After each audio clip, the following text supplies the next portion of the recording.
right, welcome to Week 5 here on AFC North Talk. I am Tony Serino. I will represent the Pittsburgh Steelers on today's show. Today we're going to be reviewing Week 5 in the AFC North. We'll talk about my Steelers and their win over the Philadelphia Eagles. We'll also talk about the Cleveland Browns and their win over the Indianapolis Colts, and we'll finish up with that Ravens-Bengals matchup, a big win for the Ravens there. Before we get to that, though, let me introduce my co-host today. All the way from Europe, we have Sonny from SZG Sports. He's representing the Baltimore Ravens. Sonny, how are you? Hey, man, I'm excited. Lots to talk about. The games didn't go the way that I thought, at least, but that's what we're here to talk about, man. Let's do it. Absolutely. We have from the Cleveland Browns, Quincy Carrier, the 4-1 Cleveland Browns. Quincy, every week it's a new record for the Browns. Yeah. We're going for another one this Sunday, but we'll talk about that on Thursday. Right. I'm glad to be on here. Happy to be here. And I'm just ready to talk about this week. And then we also have Ace Boogie from New Stripe City. Ace, a tough loss for the Bengals this week. Yeah, definitely a tough loss. We'll definitely touch on that for sure. I got to eat that crow for sure, but glad to be here tonight. All right, well, let's start with the Indianapolis Colts and the Cleveland Browns. This was some call it a barometer game, right? Because the Browns had come off of that win over the Cowboys, but everyone said, hey, look, the Cowboys defense is so bad. Let's see what happens when they play a real defense. Well, they certainly got a good defense. The Colts have been rated the best defense in the NFL right now. And Quincy, it seemed like the Browns passed that test on Sunday.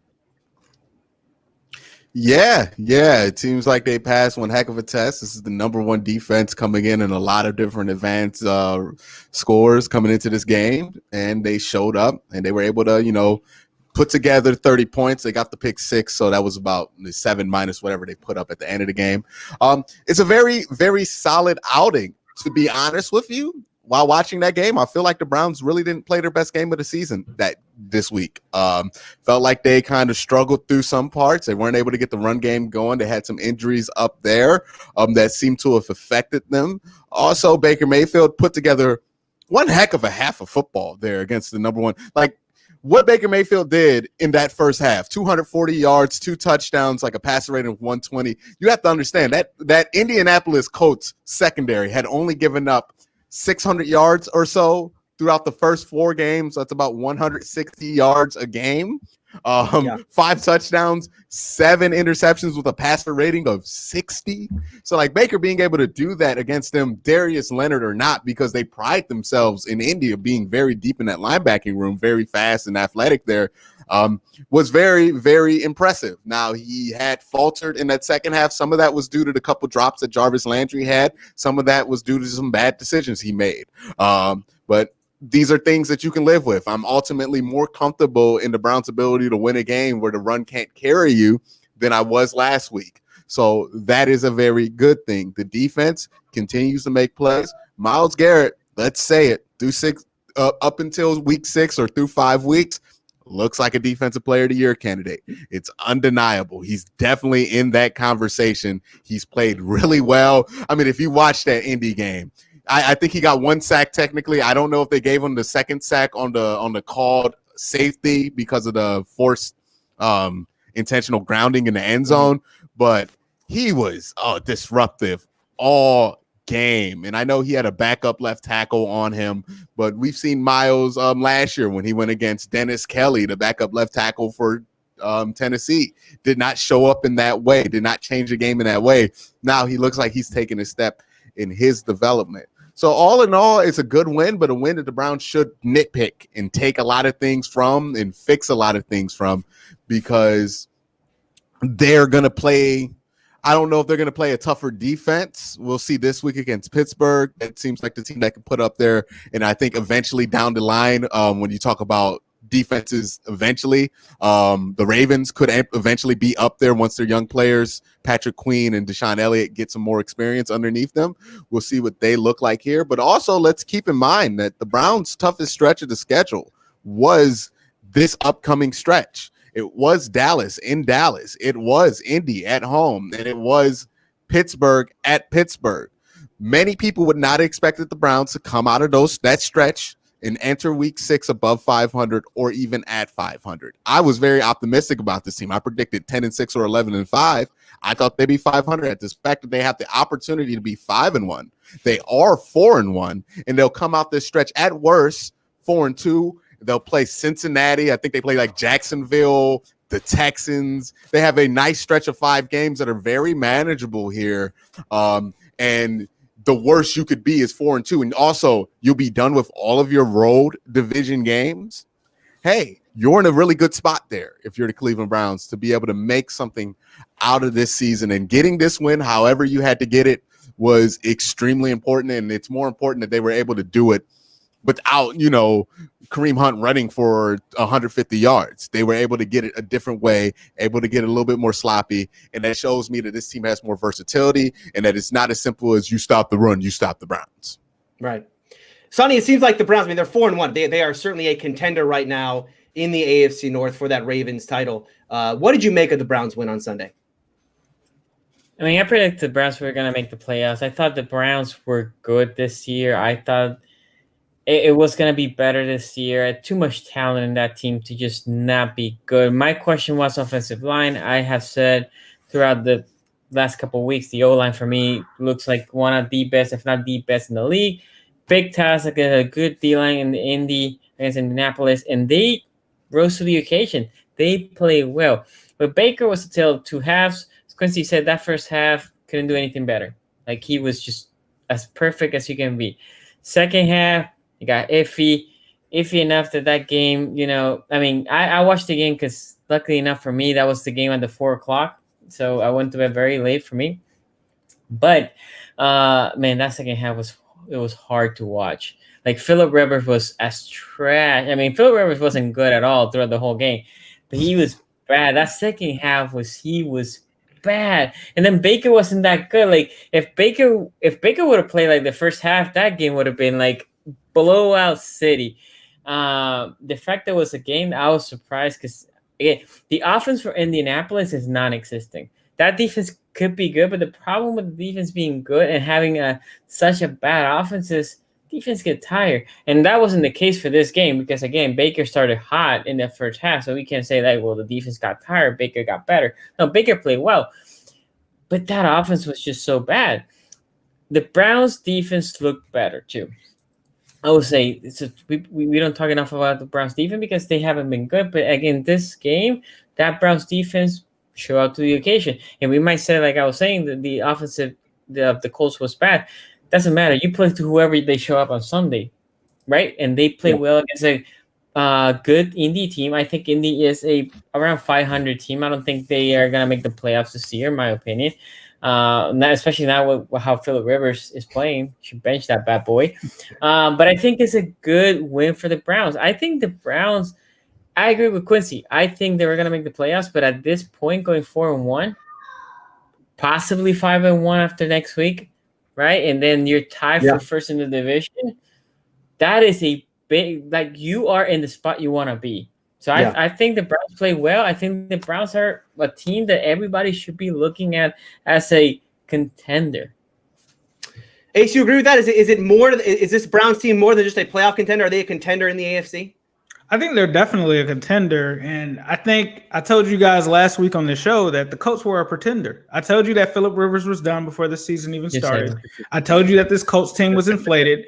And I hear you guys talking about the defense. Yeah, anybody's defense is going to look good when you went against Gardner Minshew, the Vikings, the Jets, and the Bears. Like, those aren't offensive teams at all. So what happened in this game is what I expected to happen. However, as Sonny alluded to, this should have been a blowout. This wasn't a great performance by Indianapolis's defense. They were actually bailed out by 2 Baker Mayfield interceptions. And honestly, their offense was just pure horrible. Like, if Phillip Rivers doesn't get a special teams touchdown right after he threw a pick to the Browns, and if Baker Mayfield would have just blown up the score on them, they only scored 1 touchdown on offense against the Cleveland defense that Sonny kind of touched on. We haven't given them that much credit. They're not bad, but obviously they've had injuries in the secondary and stuff like that. Now, I will give some respect to the Colts' run defense because they held the Browns to just over 100 yards as a team, but that is only with Kareem Hunt, but he did only average 3.6 yards per carry, so that was impressive. However, though, I still don't think that it's really that good because I think that the Browns left some points on the field there. I think that they could have easily have scored 40 or 50 on this team. And I think that the Browns looked very good at times, especially like Quincy said in the first half. It looked like Baker was putting it together, and then the interceptions started coming. And so we kind of talked about the Andy Dalton diet. This week, they kind of started to get away from that a little bit when the run wasn't really working. And that's the only part of this game that kind of scared me, because it was like, oh, man, they're about to just take off. And then once those interceptions and turnovers started happening, it was like, man. But honestly, I think that this proves that the Browns are a good team. I mean, they're 4-1 right now. I think they're definitely on track. And I'm really excited to see the upcoming matchup that we'll talk about on Thursday. Yeah. But I think the Browns handled their business, and Phillip Rivers is done. They need to get ready. More than done. Yeah, he's. Hey, I was thinking about your evaluation of Phillip Rivers last week, where he was like, Phillip Rivers, man. And when Phillip Rivers threw that interception, that pick six to Ronnie Harrison, I was like, that is one of the worst interceptions I think I've ever seen a veteran. He was just standing there, and one of them was dropped. Yeah, was dropped. He should have thrown 3 picks in that game. That's the interception, that mesh interception where, like, on that mesh route where he decided to throw it one late and then right into Ronnie Harrison with nobody there to defend. It was like, that would be inexcusable and undefendable if I were just playing a game against Madden on the computer. Like, I would be upset with myself if I threw that pick in Madden. He threw that pick in real life, and he's a 17-year vet. I know. With no pressure. I mean, Myles Garrett got a ton of pressure in that game, and the Browns did a good job of wreaking havoc on Phil Rivers. I mean, you saw that on the safety that he got, the intentional grounding. Myles Garrett was all over him. But on that play, Rivers does a good job. He steps up in the pocket, right? And then he just looks left. I mean, I don't even know if he saw that. I clearly didn't see the defender, because he wouldn't have thrown it if he did. Awful interception. I do want to say for everyone, we do have super chats enabled. So go ahead. If you have a question for anyone today on the show, throw in a super chat. We will read it here on the show. Thank you to everyone who does. And remember, don't forget to hit that like button. Helps us spread the word. One thing I want to say about Phillip Rivers. Rivers looks like that ball weighs like 50 pounds. Like when he wants to throw anything beyond 5 yards, dude looks like he is struggling to push. He's always had that weird. He's always had a weird throwing. You have no arm anymore. Yeah. Right. Yeah, and don't get it twisted, guys. I was a Phillip Rivers fan a few years ago, right? I was the guy that was telling Giants fans down here in Orlando, because there's a lot of New York people down here, like, Phillip Rivers may be better than Eli. He just was in a bad circumstance. Like, if you guys would have had Rivers, maybe you have more rings, but man, he does not look like Phillip Rivers anymore. And I think that we got a clue last year, and I think this year it's been confirmed for sure. Yeah. I thought this was a good win for the Browns, a really good win for the Browns. I mean, I know people think after this one, like, a lot of people said, look, let's see what happens when they play a real defense. I don't believe that this was like, this proved the Browns were legit. I thought after that game against the Cowboys last week, as I said, look, if you're trying to if you're evaluating any game in this year based on how the defense played of either side, you're just evaluating wrong for 2020. So I thought last week's game, made this Browns team. I thought that proved that they were a legit team. But I thought the offense in this game, the offense was terrific for the Browns in the first half. I mean, they had 4 drives, and all of them, converting to points. I think it was 2 field goals, 2 touchdowns, 20 points in the first half of this game. And this is without a dominant running game. So the pressure, like Quincy said, was on Baker Mayfield. Hey, you got to make some plays in some big moments. And the other guy who doesn't get talked about enough in this Browns offense is Jarvis Landry. He made some great catches in this game. He's underrated. He was terrific. So, this game, though, is why I don't, like, when I look at this game, this is why I don't ever try to use the points or yards when we talk about ranking offense, who has the most points per game and who has the most yards per game. Because you could look at this score of this game and say, wow, the Browns put 30 on the best defense in the league.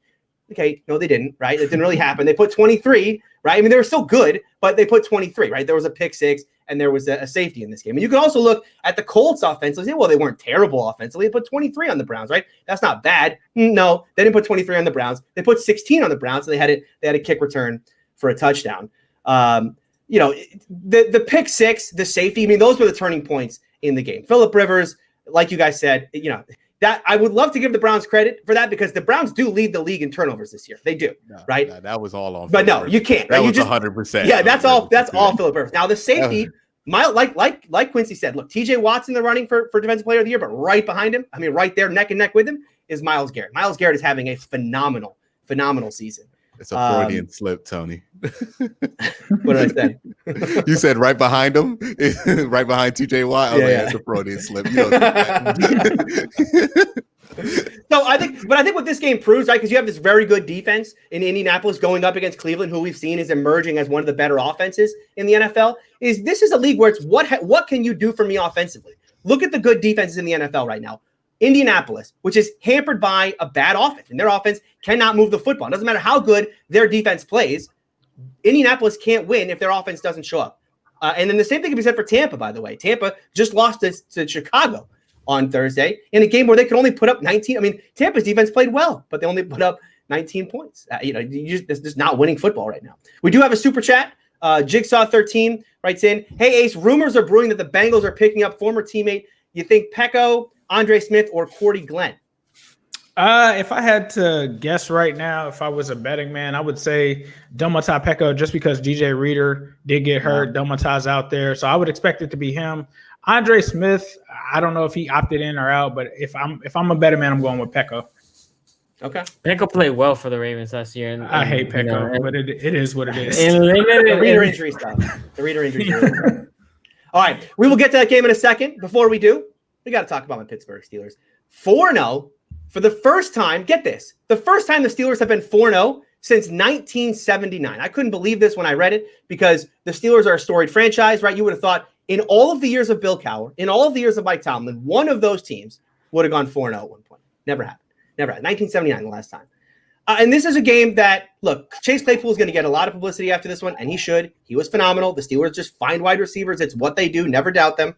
But this was a game that was won by Ben Roethlisberger. By Ben Roethlisberger and by Ben Roethlisberger alone. Look, James Conner in this game, 44 yards rushing. 44 yards rushing, 25 of that on a single carry. So he had 14 carries for just 19 yards. The defense played its worst game since week 1 of last year. Okay, they haven't played this poorly in forever. Ben Roethlisberger right now has a 10-1 touchdown to interception ratio. He didn't have an incomplete pass in this game on third down. Was perfect on third down in this game. And he's a great decision maker. Great decision. Now, if you guys will allow me for a second, want to do a little bit of a tape breakdown here. So let me cut to my screen. Yeah, I know, right? We're getting this. If you're watching live, congratulations. You're the only ones that will ever. Now, this is all over YouTube. No, but I do want to point this play out because I think this is what I talk about. Are going to love this. Yeah. when we talk about Ben Roethlisberger and the decision making, and I've always criticized Ben for being a dumb decision maker, right? That's why he throws so many interceptions. He's only thrown 1 this year. Now, that's a big moment in the game. We're talking about late in the game, 3 minutes to go. Steelers up by 2. Okay, 3rd and 8. They need points on this drive, and they need a first down here because they're at the 35. It's a long field goal in Heinz Field. You don't want to kick that field goal, so they need points. Okay, so what happens here? If you look at the Eagles, right? So the Steelers are coming out in a 3-by-2, right? So the three on one side, 2 on the other, and the Eagles are coming out in what looks to be, right? This looks like it's split field cover 2, right? And if you see that, okay, well that's good coverage for the Steelers because the Steelers on this play are running what's called smash, right? Which is hook, and then corner, right? And what this play wants to do is you want to challenge the cover 2, the curl flat defender here, okay? Because if he comes down, well then I've got Juju to the sideline, and I'm saying I think I can beat Juju can beat that safety to the sideline. Same thing with James Washington up top, right? And I've also on this play got Chase Claypool in the slot matched up against a linebacker, and we all know the seam down the seam in a cover 2 is a great look, right? But that's not. But here's the thing about this play. Here's why I say this, because a high school quarterback could figure this out, right? But this is not what the Eagles are in. The Eagles are actually in cover 6, and cover 6 is half field, right? Cover 2, and then on this side it's cover 4, meaning that this corner is going to drop out, and now you have quarter, half. Okay, and so all of a sudden, that Chase Claypool running down the seam. Well, if this safety plays center field, that's gone. And now this corner route, okay, is also taken up by this corner dropping out of coverage. So the only way Ben can make this throw is if he goes to James Washington on a corner over here. That's the only throw he has. But he knows I've got a linebacker on Chase Claypool. That's my mismatch. I have to make that work. So how does he make that work? Well, you'll see right here, he's changing the play at the line. Okay, so he knows all he has to do. This is a two-man play. If Ben Roethlisberger can get this safety to play the boundary and not the middle of the field, then Chase Claypool is wide open over the middle. Okay, so you'll watch what he does. First thing he's doing is he's talking to Juju. Now, Emmanuel Acho broke this play down on Twitter as well, and he did it from a TV angle where you can actually hear Ben Roethlisberger tell Juju, you have an out, right? And Juju's actually going to change his route from a corner. He's actually going to run an out on this play. I don't know that has material impact on the play itself. I think if you ran a corner, you'd have the same result. But what it does do is it gets this corner thinking about Juju, as he should. Juju is the number one receiver on the Steelers right now, okay? What you want him to not think about is the fact that what he should be doing is thinking about the middle of the field because we got a linebacker on Chase Claypool. Okay, so let's run the play.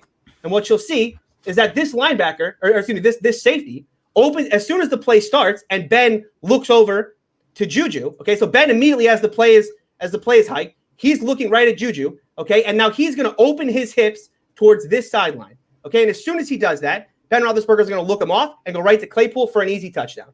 Right, you'll watch. He opens his hips towards that sideline. Now he's got to flip his hips to get back to Claypool. It's game over, right? And that's why this is why I'm so impressed with Ben Roethlisberger this season, is because that is what Ben is doing on a play-by-play basis. Ben Roethlisberger is diagnosing before the play and getting rid of the ball faster than any quarterback in the league, save for one quarterback. He's playing. Look, this is a guy who's playing at a very high level right now. And I know you guys are going to kill the Steeler defense, and you should. They were very bad on Sunday. Okay, but if Ben's playing at this level, I think the Steeler team, hopefully that defense gets better, but if this is an offense-driven league and Ben Roethlisberger right now playing at a high level. So I want to hear what you guys think, though. Sonny, what did you make of the Steelers' win on Sunday? Before that, let's address the super chat. Melba. Oh, how you say Maxwell that? Holcomb. Maxwell Holcomb. Yep. No, not his name. Sorry, the first Mapletron. Because here's the thing, Calvin Johnson. Yeah, Calvin Johnson, Megatron, okay. Chase Claypool, we don't need nonsense. But from Canada, so Mapletron. Get used to it. I remember when they used to call Andrew Wiggins Maple Jordan. Those always work out. Let's talk about the Steelers. The Steelers are 4-0, right? And I will say we have been very, very, very unfair to Q on something. We talk about how soft the Browns defense on those wins have been.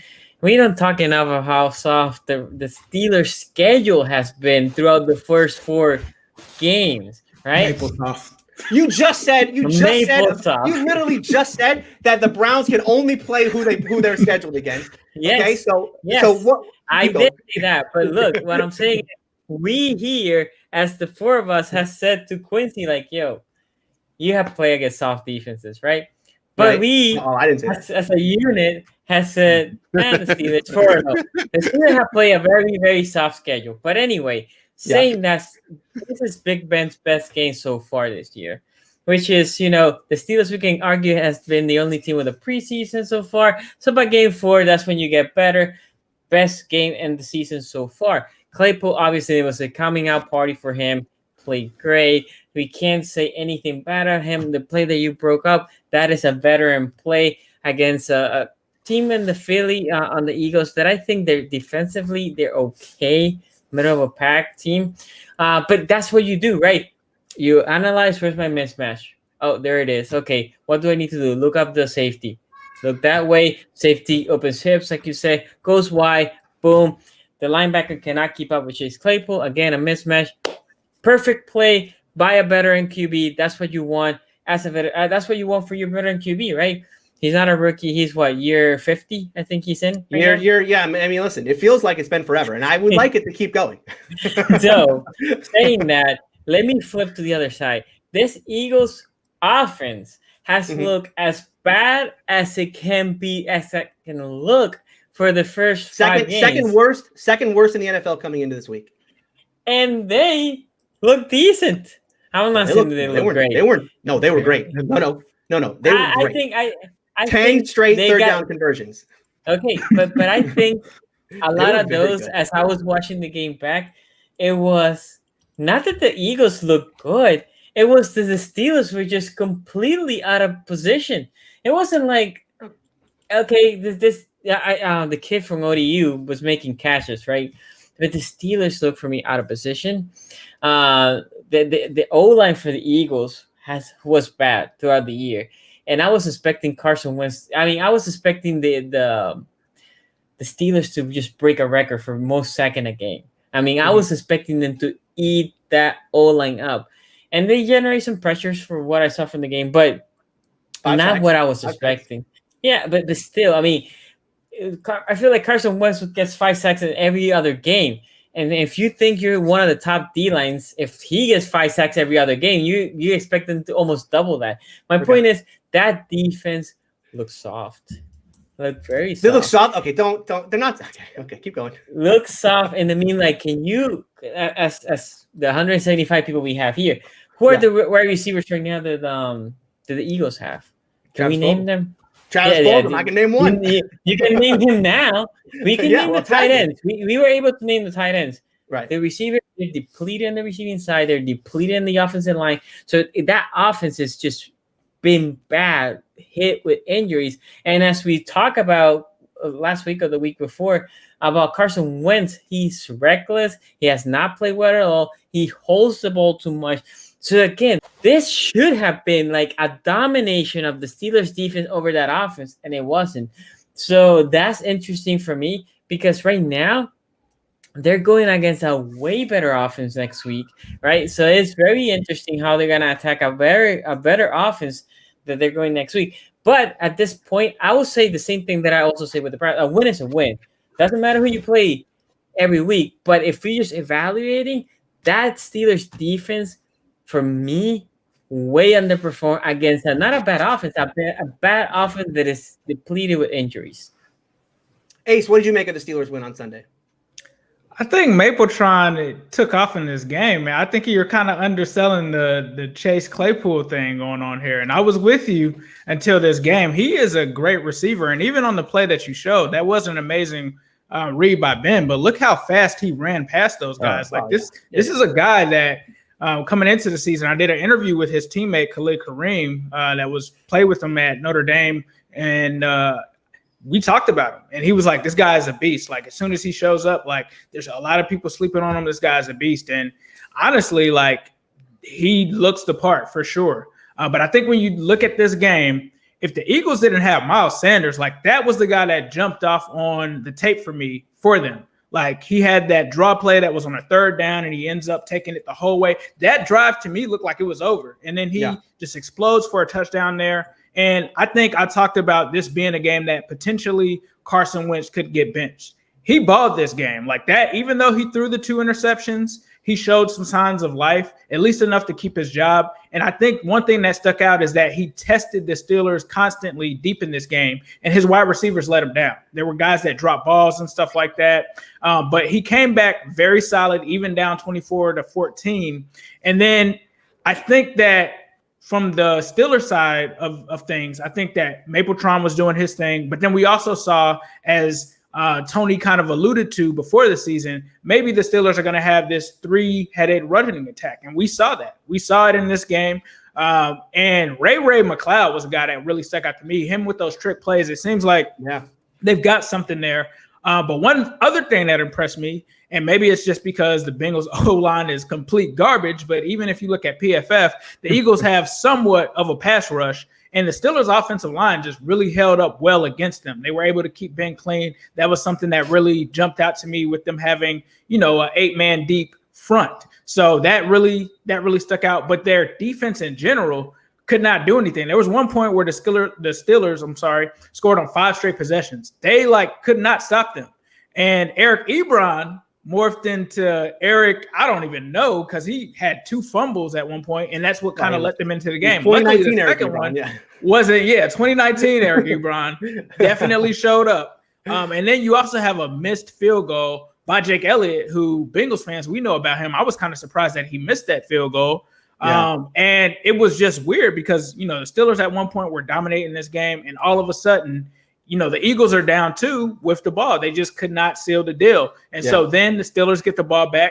Claypool sealed the deal with another TD. I think he just scored again. Like, I don't know what corner in Philly was on Chase Claypool, but he could not hold anything. And then obviously we talked about the defensive line coming into this game, and they did a solid job in the first half, but they really didn't come alive how I thought they would until that second half. And they also helped the Steelers close out this game. And I think that the Steelers did look good, but like Sonny said, the Eagles, surprisingly in this game, had a chance to win this game and managed to put them away. But I think that it was very similar to kind of what we saw a little bit with the Browns and the Colts, where it was like this game should have been over, but the other team was somehow still in it at the end. But both teams in both games were able to put those teams away. So I think we all went into this thinking, I think Quincy actually thought this was going to be a booty breakdown, and I thought similarly it was going to be a beatdown, beat that booty game. But, it is what it is, and I'm looking forward to see the Steelers take on some real teams this upcoming stretch. So we'll see. But the Steelers, like you said, 4-0. 4-0 is 4-0, but we'll see when they take on the real teams. Yeah, they got a big game coming up this week against Quincy's Cleveland Browns. Quincy, what did you think of the Steelers win? I'm gonna come to Tony's defense here when we talk about the Steelers schedule. All right, Quincy's second favorite team is the Steelers now. Got it.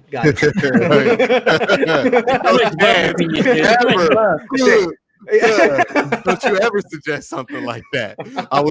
I rescind it. No, I'm just like, but I think we got like Twitter does this to us, right? Where every time a team that people don't expect to be good or people hating on, wins a game, it was against name X team here that might be below 500. I am tired of it because you know what? I've watched the Browns beat the Colts, and then everybody like, well, the Colts are average now. That's not what everybody was saying for the first week. So here's where I'm at. Unless you beat a team from New York, your win counts. All right, those are the only two teams that do not count. Buffalo. No, New York City. Well, New Jersey. Let's say if they play in New Jersey, from Canada. Yeah, New Jersey. If they play in East Rutherford, New Jersey, then it don't count because those two are the only truly awful teams I see in the NFL right now. Everybody else is like, look, it's NFL. Like this is not, playing the MAC when you're a Big Ten school. This is not, the SEC calling up Georgia or Georgia State or whatever, to beat them down. Yeah. So we need to stop doing that. The other thing is, I think how Phillip Rivers looked on Sunday was how I thought Big Ben was going to look. So kudos to Big Ben because he's looked phenomenal. It's at the point now. Can't deny it. He's looked absolutely phenomenal. I don't care what quarterback ratings say. I don't care what PFF ratings say. He has looked phenomenal. He looks like Big Ben. He looks better than 2018. I can't believe it. Whatever. I'm wrong on that one. This man is a freak of nature. I'll never doubt him again. This man, I don't know what he does. I don't know what his genetics are like, but he's going to live to 130 and play till he's 70. Like, it don't matter what he does. All right? Because that's just what it is with Big Ben. I'm through doubting it. The offense is spectacular. Chase Claypool has emerged as that over-the-top deep threat that's really going to unlock Juju Smith-Schuster. That's dangerous. They also got Deontay Johnson just developing. He's really good. Been hurt though. He just keeps getting hurt though. Yeah, he's small. He needs to bulk up a little bit. He needs to, get on that Hollywood Brown diet. Yeah, exactly. He needs to bulk up a little bit. But, they got really good things. Eric Ebron at times can be really good. At other times he could fumble 2 times in a row and hurt you a lot. Even though was the second fumble actually a fumble? No, it was an incomplete pass. Thank goodness. Yeah. But Eric Ebron can do Eric Ebron things at times. We all knew this about him coming in. And, that running game's good enough. The offensive line, I think, they had an up and down day. I think a little bit sometimes Ben would hold the ball just a little bit, to what he's used to holding the ball to under his offensive line, and sometimes that would get to him. I think it's going to be interesting to see how they hold up against the Browns pass rush next week, but that's a topic for Thursday. But offensively, that team's good. It's honestly the defense where you have the questions about, and if you're the Steelers, I don't know if that's a really, really good thing or like a bad thing, right? Because that could be really good, the defense, because what? If we're talking about the defense and what's been wrong with it, it's what's been wrong with every other defense in the NFL. And that's been the secondary, right? The communication in there. It's been bad for every other team in the NFL. So, this Pittsburgh team could be really good in the coming weeks. We're going to see. We're going to see because they're going to be put to the test in this gauntlet that they have here. Right. But take nothing away from them. They're 4-0. 3 of those games are earned. They did beat New York, which, is New York, but everybody else is earned.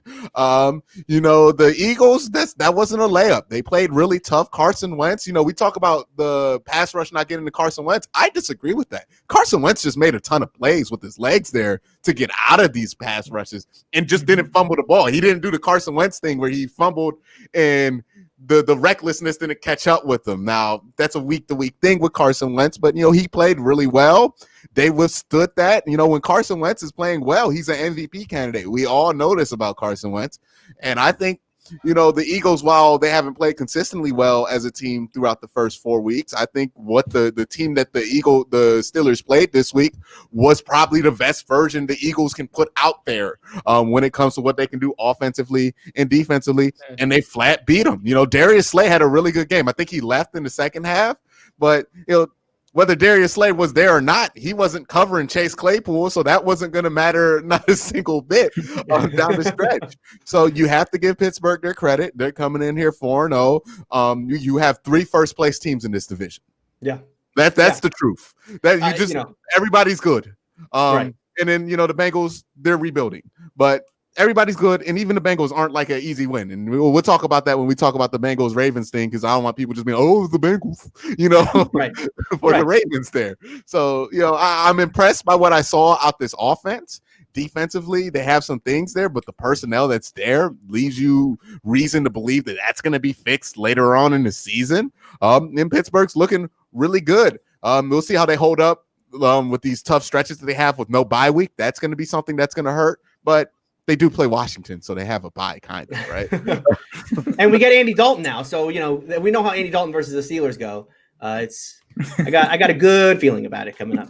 All right, but let's talk about the marquee matchup of the week. The Baltimore Ravens took on division foe, the Cincinnati Bengals.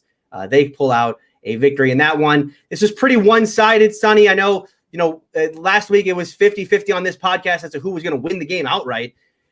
It didn't turn out that way on the field. This was a dominant Ravens performance. Yeah, I think that there's a couple of things we can say about this game. I was not expecting a blowout. Obviously, I think I called it by 7, if I can remember, 27-20, I think it was. And then we thought it was going to rain, and then it really didn't rain that much. So conditions were pretty, especially for AFC North football, that was nothing. But look, for the Ravens, let me talk about the Ravens first. The Ravens was a tale of 2 teams. Our offense played bad. Actually, I wouldn't say the offense. Lamar Jackson played bad. Lamar Jackson, in my opinion, had the worst game since his rookie year. Meaning, against KC, he didn't have a good game, but the receivers were dropping, and there's a lot of pressure to him. In this game, pressure wasn't that much there. It wasn't like he was getting harassed or that much pressure. He was just missing people. It wasn't like every time a receiver was covered. Yes, sometimes he threw to cover receiver. The reality is the Bengals should have like at least 4 interceptions. Literally at least 4. Like he was just throwing like reckless. I haven't seen this. Lamar's usually very conservative on throwing the ball against a receiver that is covered. That wasn't him. He didn't look sharp running the ball. He had, in my opinion, the worst game since his rookie year. The rest of the offense played pretty good. The receivers, when he threw a catchable ball, they were usually there to catch the ball. Mark Andrews played a really good game. The running backs, when they were running, they played well. The O-line played pretty good.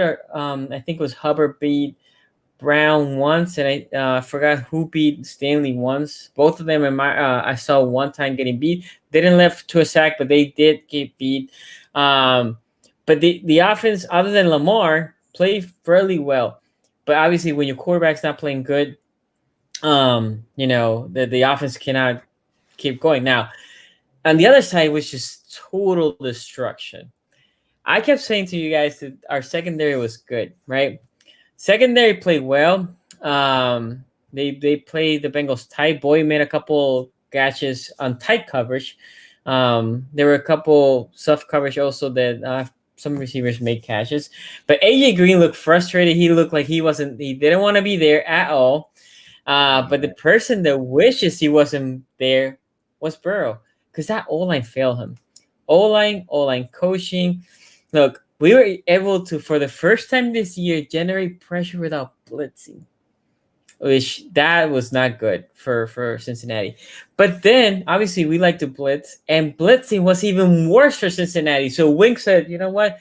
I know we're generating pressure with the 5, but just blitz. So you see the secondary, Marlon Humphrey, boom, blitzing, right? You see Everett blitzing. Joker from the safety spot, blitzing. They didn't care. They said, we're just going to match up the receivers one-on-one, man coverage. The rest of you, go. And Burrow, I mean, I don't know what else you want the kid to do. The only thing that I thought Burrow did bad was he was throwing some lollipops for no reason. He should have a couple more picks because he should have just dive and take the sack even more than what he took. I think the kid is tough. But I mean, it was domination. And I think it goes back. I think the O-line was bad. I think the receivers didn't particularly play well. Boy had his moments, but overall the receivers didn't have the greatest game. And I think the coaching plan, when they saw all those blitzes, they needed to shift like, we either need to do some draws or do what Casey did to us, which was a lot of screen passes, like basically suck that pressure and dump it. Or let's try to get that ball out quick. They didn't shift to that, and Burrow kept getting hammered, man, because even when he didn't get sacked, he was taking a big hit. So I'm actually not that concerned. I cannot say like, oh, Burrow played horribly. He didn't really have a chance. I think he didn't play well either. Again, he threw some passes that he should have just kept the ball or throw it away. But I'm not here to say like, he looked like a rookie. Let's be honest. He looked like a rookie against a veteran defense and a great schemer, in my opinion, Dean Pease. He looked like a rookie, which is fine. I think the coaching staff and the offensive line didn't give him a chance to even compete. That's why this game was a blowout. Ace, what did you make of the Bengals' performance on Sunday? So it was a mixed bag with this game, because if you would have told me that the Bengals, you would really have to worry about our offense instead of our defense, I was thinking that Lamar Jackson was going to tear us a new one. I mean, I think going into this game, that was the concern for Bengals fans. We cannot stop Lamar Jackson. We have to have a game plan for him. When the Bengals offense came out and immediately was just getting torched and everything with the blitz and everything, it was like, okay, well, maybe they'll do something to, adjust and fight this off. But I expected Lamar Jackson to just really run it up. Like all of these possessions, I'm like, we got to score. We got to do something because Lamar Jackson is coming. And his defense really surprised me with their game plan and really flustered him. Like Sonny said, Lamar Jackson did not look good. It looked like there were about 4 interceptions that he should have had, ones that were dropped by corners and defenders and stuff like that. And the defense showed up and they were there to play. But offensively, I know I talked about Zach Taylor a lot in the past. I don't put this on Zach Taylor. And the reason that I say that is Joe Burrow has never played like a rookie until this game. And so that gave me some sense of a little bit of false hope going into this game, thinking that he was going to play that way. But one thing that Joe Burrow has done that has been a mistake over these 4 weeks is that he's held on to the ball too long. And I watched the show, and I think it was Carson Palmer and Chad Johnson were watching it. And they were like, Carson was like, throw it away. You can't do that because these guys are going to hit you. When you look at all the turnovers that we had, Joe Burrow had, I believe it was 2 fumbles or what? I just know it was 3 total, 3 total turnovers, right? Yep. 2 of those fumbles were because he was holding on to the ball for too long. Everyone's sitting there like, Joe, let it go. Like you have Bobby Hart like blocking for you. Like that's not like you can't hold on to the ball like that. And when he did that, it was just like Sonny said, it was just like a horror movie because he's just getting blasted. The ball's coming out. And going into that game, Sonny, we talked about the Ravens like to force fumbles. So you have those 2 fumbles there. You also have the bad interception that was because of the blitz. He throws it up in the air. AJ Green can't even see where it's at. He doesn't try to tackle anyone on the way. So there have been Bengals fans complaining about that. But I think the AJ Green situation is deeper than people are really thinking. Like he goes off of the field with that same injury that was the same hamstring that supposedly he went down with before the season. He said the whole season that he was uncomfortable. In this game, it was almost somewhat disrespectful because they didn't make him a part of the game plan. As soon as that happened, they didn't target him early or anything like that. And I think that it was just a mix of frustration and honestly, possibly AJ being Bengalized. Like I haven't talked to him about this or anything like that. That's just from what I gathered. But it just seemed like this coaching staff and Zach Taylor really put him in a bad position, just like Joe Burrow, where you don't put an offensive line in front of him, you don't make any adjustments, and you just let him get welled on. It was a similar situation with AJ Green.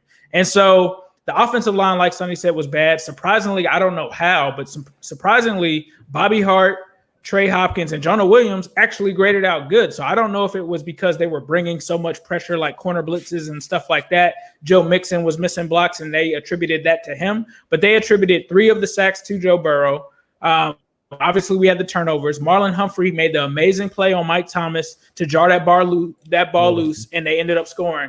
And that was what was most deflating for me was, yes, the Ravens defense played amazing, and you have to give them credit. Their defensive coordinator, they came out with a great plan and executed it. And I think that Bengals fans and all of us got a false sense of confidence going against the Jaguars the week before. It's just that the Jaguars defensive line is that bad that they could not land a sack against this atrocious line. And that's not to say that the Ravens pass rush is amazing or anything, but the game plan that they had, they were able to establish pressure and do what they were able to do. Now, Sonny, you talked about the coaching from Zach Taylor, and the reason that I didn't put it on that is because they did try to start throwing screens. And I was saying that, I was like, if they're going to send all these guys, start to throw screens. And when that happened, Joe Burrow threw errant passes. There was one where Joe Mixon was wide open on the right, and it didn't look like there was anyone around him. He just couldn't get it to him. There was another one to Gio. He just couldn't get it to him. I think after he got flustered from all of that pressure, it started to be so many mistakes made. And I think when you talk about the offensive line and you talk about coaching and stuff, we all want to see Jim Turner going. He still isn't going. It's probably not going to happen. It's really dysfunctional at this point, and it's really based off of a relationship that Jim Turner has in relation to Zach Taylor, where Zach Taylor's father-in-law, I think Jim Turner's his cousin. So it's a family thing there, but it's frustrating to watch this play out because you're potentially doing what the national media said, which is ruining Burrow, letting him get hit so many times. He can only take so many hits. And if the Bengals keep doing that, it's going to be Ryan Finley in there, and it's going to be Zach Taylor out the door this season because he decided to retain Jim Turner, because you have this guy in Joe Burrow, and you can't keep letting him get hit. Now, like I said, some of that was on Joe. A lot of it was. I didn't see any play calls this week where I was like, Zach, that was a bad play call or anything like that.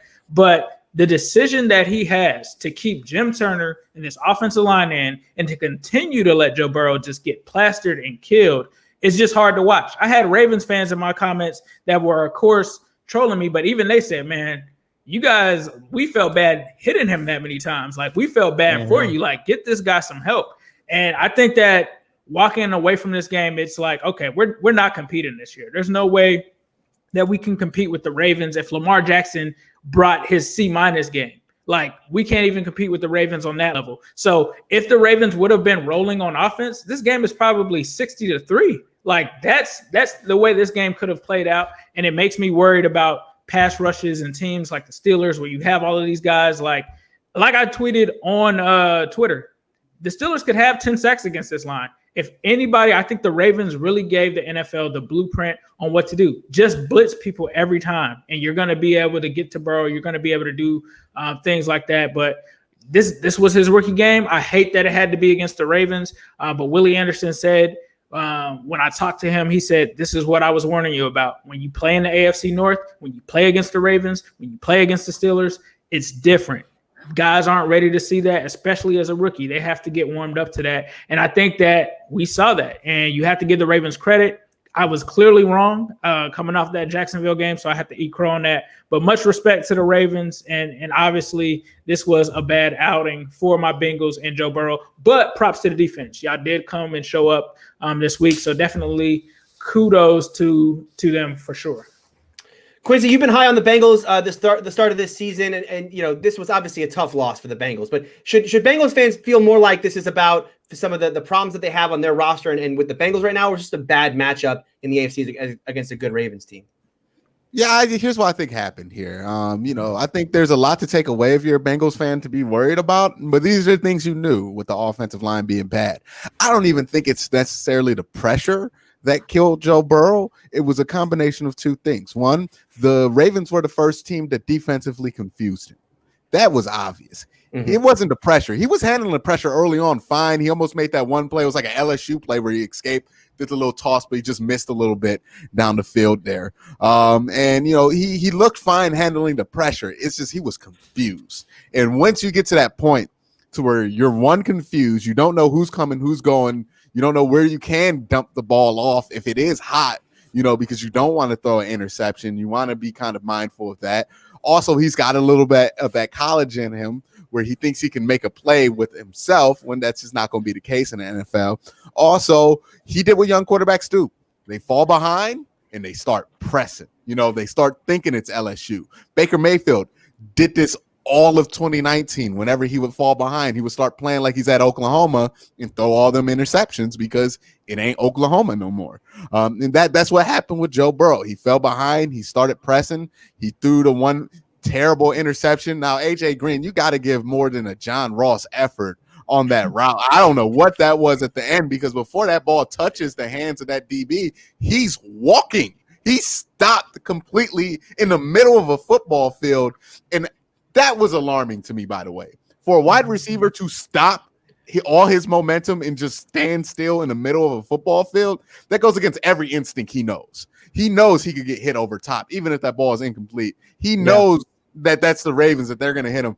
That's pure frustration from AJ Green. I'm not one who likes to be body language doctor at all, but that was just kind of like, ooh, is AJ okay with everything that's going on with this offense? Like, is there a problem there? They need to figure that out now with AJ, because that there looks like there's frustration there, legitimate frustration, because AJ doesn't do that. That just doesn't happen. But yeah, Joe Burrow got confused early on, and then the Ravens took advantage of that and hit him a lot. That's pure what a good team's going to do to a rookie quarterback. That's just what John Harbaugh does. John Harbaugh has only lost 5 games against a rookie quarterback. I think Baker Mayfield's one of them, and that's because they were starting Joe Flacco. And speaking of Joe Flacco, Joe Burrow, much like I said Carson Wentz last week, might need to pop in that Joe Flacco 2012 tape where Joe Flacco, hey, anytime he felt the pressure, ball out his hand. That's the one great thing about Joe Flacco, is that he never held the ball. You cannot say that about Joe Flacco in his prime Joe Flacco. But, when he was living up to the contract somewhat, that was the one thing about Joe Flacco you can never say, is the man holds on to the ball and gets sacked a lot. That was not Joe Flacco's thing. So if I were Joe Burrow, I would look into some of that tape to just take some things away from him. Not everything, but some things away from him. For the Bengals defense, I think they did a good job, but I think this is more about Lamar just not being crisp. Lamar has not been crisp to the point to where you want to see Lamar. And again, we're grading him on an MVP type curve. So it's a high curve here. If Baker Mayfield were playing like Lamar, I'd be excited. But Lamar is an MVP. He's a former MVP. He gets graded on a higher curve than Baker Mayfield at this point. And he's just not been crisp all season. I understand he has some personal problems going on, so I'm not going to be too critical of what happened in just this game, but it's not just this game. Even against Washington, I felt like he wasn't as crisp as he should have been, wasn't as deadly as he should have been. Still very good. And that's the thing about the Ravens. Even when the Ravens have problems that only 3 teams can exploit to beat them. So that's why they're going to win a ton of games this year and be very successful. But yeah, with Lamar Jackson, not as crisp as I would like to see him. And he hasn't been that crisp all year. I don't think they've been using him right. I think they've been trying to do more, expand the offense more. And that's taken away from a lot of what Lamar does, and what Lamar does at such a high level that makes this team a team that could go, 15-1 or 14-2, like a lot of people were predicting. So that still needs to be figured out. They play the Steelers, in 2 weeks? Who do you guys play next week? Indy. The Colts. No, I know Cincy plays Indy, but who did the Eagles? The Eagles. Yeah. Okay. They should beat them. But not to spoil anything for Thursday show. Mark's gonna have some time to figure it out, and maybe they're just trying to let him work out the kinks in this new type of system. Well, not new type of system, but in this expanded system, and see if he can get prolific at that, just like he got prolific with everything else that he did, and so that you can have more tools to your belt, so a team like Kansas City can't beat you like they do. But yeah, all in all, I think you learned a lot about Joe Burrow here, just because he faced his first kind of moment in the NFL where a team just overwhelmed him and confused him, and we'll see how he responds against Indy. I still think Indy's a really good defense. I still think they're a really good secondary, so it'll mean a lot what Joe does against that secondary. And for the Ravens here, hey, Ravens, we knew this about the Ravens, that they could not play their best game and beat a good team by 30. We knew this about them. We knew this in week 1. The Browns didn't come out and play their best game. I don't think the Ravens did either, and they beat the Browns by 30 in that game. So we know the Ravens are stupid good at this point. This is why I'm not really worried about who's going to win the division. I think this is why Baltimore is going to win it by multiple games. But, All in all, if you're a Bengals fan, take this game with a grain of salt. See how they come out against Indy. If it looks that bad against Indy next week, then you should be concerned. Then people should be fine. Let me say something before you go, Tony. This is also the coming out party, like Chase Claypool for Pittsburgh for Patrick Queen. Patrick Queen had the best game. Okay. No, look, I've been critical. No. I've been critical of Patrick Queen. Marquise Brown. I was like, okay, we're not doing this. No. I said I've been critical of Patrick Queen in this show and my show. I've been saying that he played average at best, but this game, I would say that he played good. He was rushing the passer. He was tackling anybody that was next to him. He will bring down. I would say kudos to Patrick Queen. I think Claypool and Patrick Queen were the defensive and offensive player of the year of the week in the AFC. So both of them coming out party this week. So shout out to Mr. Queen. Yeah. So Quincy brought up the AJ Green situation. I do want to mention that here because I want to talk to Ace. Did you see? Okay, I saw a clip on Twitter where it was AJ Green on the sideline, and it looks like he's saying something like, something. Just trade me, right? What's the deal? I mean, is this just like in a lost frustration, or is there something more? I think it's a frustration because when you look at this whole situation, and I think a lot of people are just looking and not really digging for kind of answers to the situation. So we talked about him being hurt, right?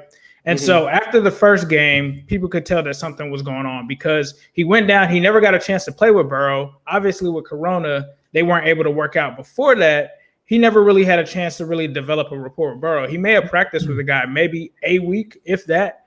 So then that happens. He gets hurt. He comes back. As soon as they talk to him the first game, when he doesn't have the greatest game, he says, well, I haven't learned the offense yet because a lot of people forget when he came back or when he got hurt last year, that was during training camp. So he never got to learn the actual Zach Taylor offense, which obviously was a different offense than the one that they have now. Okay, so he's still learning the offense. He says that he's uncomfortable. He's like, I don't have game reps. We didn't have a preseason, so I'm still trying to get reps, and I have to get reps to understand what's going on. He's in a situation where he doesn't know the offense, doesn't have the experience or any of that, not to mention possibly playing hurt because apparently he's moving slower out there. And so there's been a lot of pressure from fans, him signing that deal where it's the franchise tag, where I think that he felt like he had to honor that commitment. Like, if you just paid me $18 million, I'm going to have to play with the hurt hamstring, right? And so then I don't think like any of that is kind of brought up by Zach Taylor. And then there's the weird play that happens. And it seems like Joe Burrow or AJ has been saying for a while, me and Burrow aren't on the same page. Like, it's not good. And I think that was just frustration. And I think that you also saw that when you talk about the Jalen Ramsey fight with AJ Green the year before. If you remember what happened in that game, AJ Green actually beat Jalen Ramsey on a play, and it was a play where he would have scored a touchdown. But Andy Dalton threw the ball out of bounds, and it was a bad pass. And so I think it all has just been a culmination of him being frustrated with his offense, being frustrated with the coach. And I low-key think, and I have not talked to AJ, I have not confirmed this anywhere, I think when that play happened, I think Zach Taylor benched him. And these coaches, they've been pissing off veterans. They did it with Carlos Dunlap. They didn't tell him that they were benching him. So he was upset that way. I think what happened is that he benched him after that play. And him not being featured in the offense or anything, it just really rubbed him the wrong way. And I think that you just saw that frustration going there. Now, I'm not going to say that he said trade me. I don't know what was said, but he was clearly frustrated. And this is the last guy that you will ever see frustrated like that with this Bengals team. And I think that it has really also been in tying back to the Jalen Ramsey issue and this issue. One thing that he talked about when he was playing back then was how bad that the offensive line was and saying that they had to give these players time to be able to get open and make plays.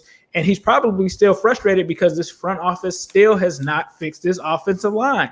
And as a result, he's the one that's taking the bullets. He's the one taking the blame. All these guys are taking the blame except the coaching staff. And one thing that Carlos Dunlap said that was telling when he got upset and had to do that press conference was he said, I don't know how I have to deal with the madness of this coaching staff.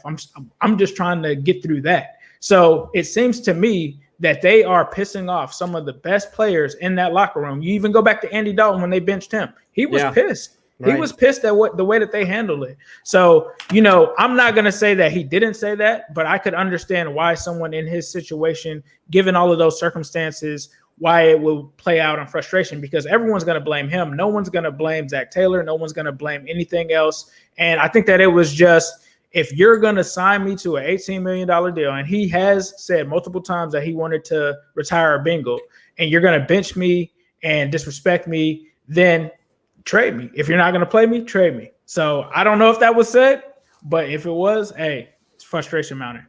Hey, so I got a question for you.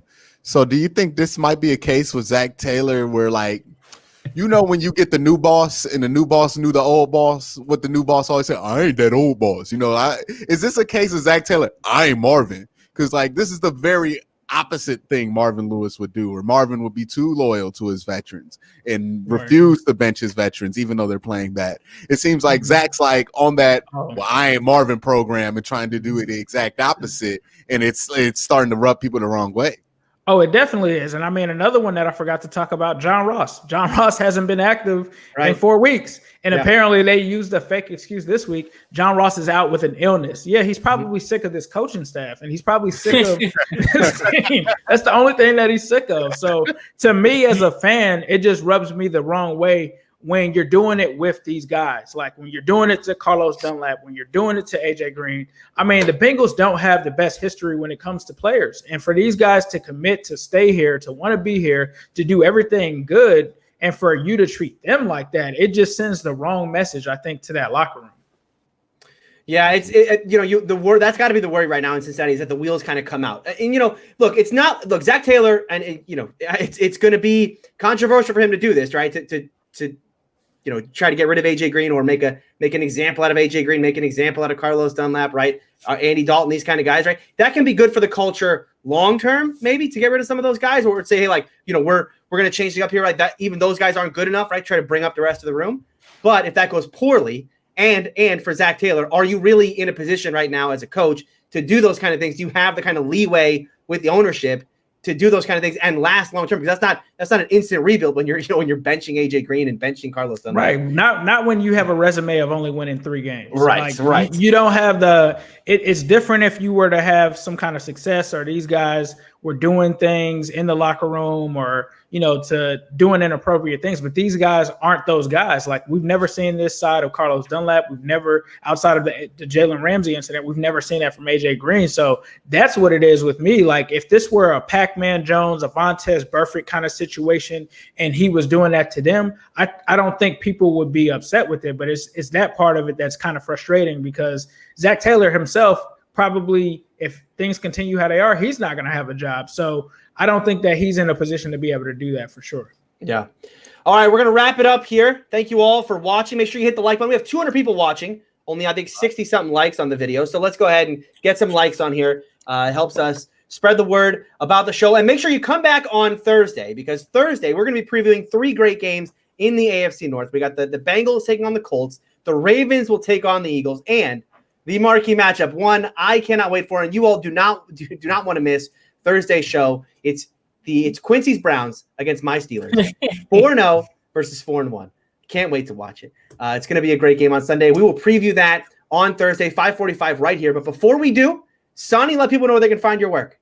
Hey, SZG Sports, Twitter, Facebook, IG, YouTube, and also here, guys, Tuesday, Thursday, 5:45. You know how we do it. We are honored that we have 200 people basically throughout the show. I appreciate everybody joining us. Hopefully you liking the show. And if you have comments, suggestions, please let us know. Ace, let people know they can find your work. You guys can find me at New Stripe City on YouTube, and I think it's going to be a war in here on Thursday before that between Quincy and Tony. I can't wait to see it, for one. And of course, you can find me here, so definitely be sure to subscribe here. We appreciate the super chats and the support for sure, but you can find me also at New Stripe City on Twitter. Quincy? I don't know what this Thursday you guys are talking about. I just like to take every game, one game at a time. Each game is 1 of 16. You just got to take it all for what it is. All right. What other coach answer can I give there? Yes, this is a vision game. Yeah, it's a division game, but you gotta fix some things, and you gotta one at a time. So I am moderately excited for Thursday's show, as Tony is. Another show. What's this going to be? 6 out of 16 for the previews. Just another show on Thursday. Nothing special. Nothing special. Nah. Nothing special. I'm not going to scream or get excited. Tony's not going to get all pink during that show. I wouldn't do that. I'm very. You guys know me, cool, calm, and collected. That's my MO.